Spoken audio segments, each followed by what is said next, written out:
कल्पना कीजिए एक ऐसा साम्राज्य जो कुछ ही दशकों में एशिया से लेकर यूरोप तक फैल गया।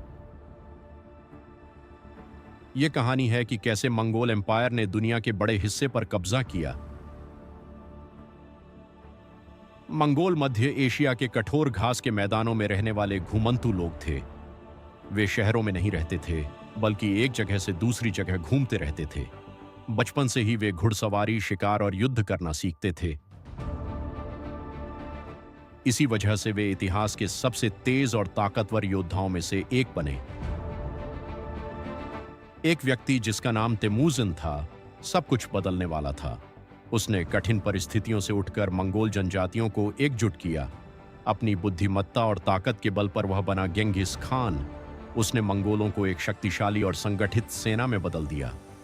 तो उन्होंने इतनी जल्दी इतना बड़ा साम्राज्य कैसे बना लिया? पहला, तेजी। मंगोल सैनिक घोड़ों पर बहुत तेजी से लंबी दूरी तय करते थे। दूसरा, रणनीति। वे नकली पीछे हटने जैसे चालाक तरीकों से दुश्मनों को फंसाते थे। तीसरा, डर। वे ऐसा आतंक फैलाते थे कि कई शहर बिना लड़े ही आत्मसमर्पण कर देते थे। और अंत में, अनुशासन। उनकी सेना बहुत संगठित और नियमों का पालन करने वाली थी। मंगोलों ने अपने क्षेत्र से बाहर विस्तार शुरू किया। उन्होंने चीन, मध्य एशिया और मध्य पूर्व के बड़े हिस्सों पर कब्जा कर लिया। वे यूरोप तक पहुंच गए। खासकर मंगोल इन्वेजन्स ऑफ यूरोप के दौरान बहुत कम सेनाएं उन्हें रोक पाईं।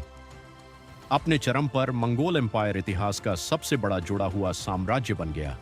यह कई महाद्वीपों में फैला हुआ था और सिल्क रोड जैसे महत्वपूर्ण व्यापार मार्गों को नियंत्रित करता था। मंगोलों ने सिर्फ जीत हासिल नहीं की, उन्होंने दुनिया को जोड़ा भी। उन्होंने पूर्व और पश्चिम के बीच व्यापार बढ़ाया। विचार, तकनीक और संस्कृति का आदान प्रदान हुआ। उनका प्रभाव आज भी महसूस किया जाता है।